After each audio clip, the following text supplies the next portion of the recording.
ভাই গত কয়েকদিন ধরে ভিভো X300 Pro যেসব ফটো স্যাম্পল দেখতেছি তাতে মনে হচ্ছে যে এবার একটা ভিভোর ফোন কিনতেই হবে, না হলে আর রক্ষা নাই। আমি জাস্ট ভিডিও স্টার্ট করতে চাই দুইটা স্যাম্পল দিয়ে। এই যে স্ক্রিনে দুইটা স্যাম্পল দেখতে পাচ্ছেন, এটা কিন্তু 800mm এর ফোকাল লেন্থে তোলা। Look at the background compression এবং ডিটেইল। পরবর্তী দুইটা ছবি দেখেন, 85mm ফোকাল লেন্থে তোলা এবং এজ ডিটেকশন, সেপারেশন দেখেন, পিকচার ডিটেইল দেখেন। আরো দুইটা পিকচার আমি দেখাই। এইটা দেখে কি কোনোভাবে মনে হচ্ছে যে এটা স্মার্টফোন দিয়ে তোলা? ডেফিনেটলি মানতেই হবে যে স্মার্টফোন ফটোগ্রাফিকে একটা নতুন বেঞ্চমার্ক কিন্তু ভিভো দিয়েছে তাদের এই 200 সিরিজ দিয়ে, এবং আপকামিং 300 সিরিজে কি হতে যাচ্ছে সেটা ডেফিনেটলি আপনারা পিকচার দেখে আজ করতে পারছেন। তবে একটা জিনিস কিন্তু এখানে ক্লিয়ার হয়ে যাচ্ছে যে 2025-26 সালে স্মার্টফোন ইন্ডাস্ট্রিতে বেশ বড়সড় একটা কম্পিটিশন আমরা দেখতে পারবো, এবং যে জায়গায় বেশ কিছু কোম্পানি কিন্তু সাফল হয়ে যাবে। যেমন দেখেন, কিছুদিন আগে আইফোন 17 সিরিজ রিলিজ হইলো, তারপরে শাওমির 17 সিরিজ আসলো। আসার পরে দেখবেন অ্যাপেলের বিশ্বজুড়ে যে পরিমাণে একটা তোলপাল চলতো সেইটা একদম ইনস্ট্যান্টলি কমে যে শাওমি একদম টপে চলে গেছে আলোচনায়।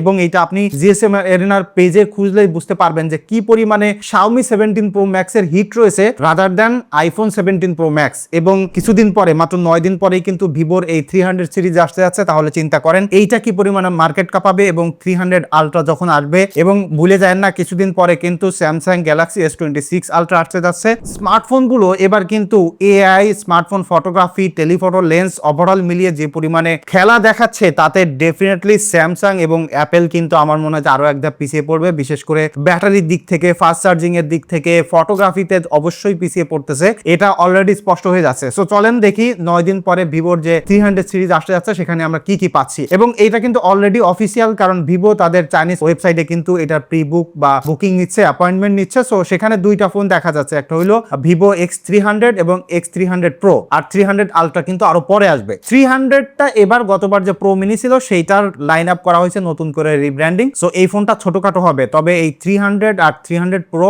একই রকম দেখতে হবে। দুইটাই ফ্ল্যাট হতে যাচ্ছে, ডিজাইনটা একই রকম, ক্যামেরা বাম্পটা একই রকম। তবে 300 Pro যেটা, সেটাতে জাইসের কোটিং থাকবে এবং জাইসের সাথে কলাব করা থাকবে, আর জাস্ট 300টা কিন্তু কোনো জাইসের সাথে কোলাবোরেশন থাকবে না। তবে যদি স্পেসিফিকেশন ওয়াইজ বলি, দেখেন ভিভো X300 এ থাকবে 6.31 ইঞ্চির একটা LTPO OLED ডিসপ্লে, যেখানে 120 Hz এর রিফ্রেশ রেট থাকবে। এবং ডেফিনেটলি আপনারা জানেন যে কি পরিমাণে হাই পিক ব্রাইটনেস তারা ক্লেম করতে যাচ্ছে। এবং এই ফোনটা কিন্তু ছোটখাটো হতে যাচ্ছে, হাতের মধ্যেও একদম কমফোর্টেবল হবে, বিকজ ফ্রেমটা আছে সেটা কিন্তু একদম জাস্ট লাইক আইফোনের মতো করতে যাচ্ছে। টোটালি ফোনটা ফ্ল্যাট হতে যাচ্ছে। এবং মেইন আকর্ষণ যেটা ক্যামেরা, এখানে কিন্তু 3টা ক্যামেরা সেন্সর থাকবে মেইনলি। তার মধ্যে 200 মেগাপিক্সেলের মেইন সেন্সর, 50 মেগাপিক্সেলের আলট্রা ওয়াইড সেন্সর এবং 50 মেগাপিক্সেলের একটা টেলিফটো লেন্স। আর এইটাতে 6040 মিলিঅ্যাম্পের একটা ব্যাটারি থাকবে, ডেফিনেটলি সিলিকন কার্বন। তার সাথে 90 ওয়াটের ফাস্ট চার্জ থাকবে। এবং আউট অফ দ্য বক্সে অরিজিন OS 6 থাকবে। এবং 300 Proতে কিন্তু একটা সিগনিফিক্যান্ট আপডেট থাকবে ক্যামেরাতে। তবে তার আগে বলি, ডিসপ্লে কিন্তু এখানে 6.78 ইঞ্চি হতে যাচ্ছে, এটাও ফ্ল্যাট ডিসপ্লে। এবং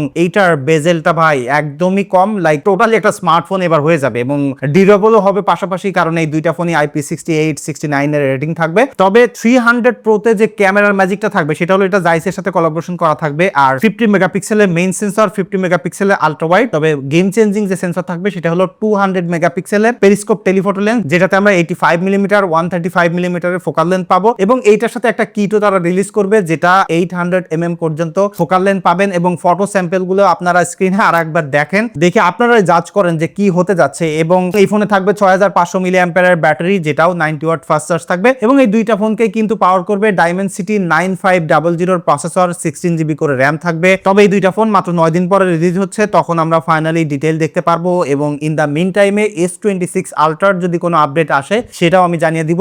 আর এরকম ভিডিও যদি আরো দেখতে চান, চ্যানেলটা সাবস্ক্রাইব করতে পারেন। আর আপনার কোনো মতামত থাকলে সেটা অবশ্যই কমেন্ট করে জানাতে পারেন। এবং এখনো পর্যন্ত এই বছরের সবথেকে ফেভারিট ফোন কোনটা আপনার কাছে সেটা একটু কমেন্ট করে জানাতে পারেন। বিশেষ করে শাওমির 17 Pro Max আপনার কাছে কেমন লাগলো অবশ্যই কমেন্ট করে জানাবেন। দেখা হচ্ছে পরবর্তী ভিডিওতে। ধন্যবাদ সবাইকে।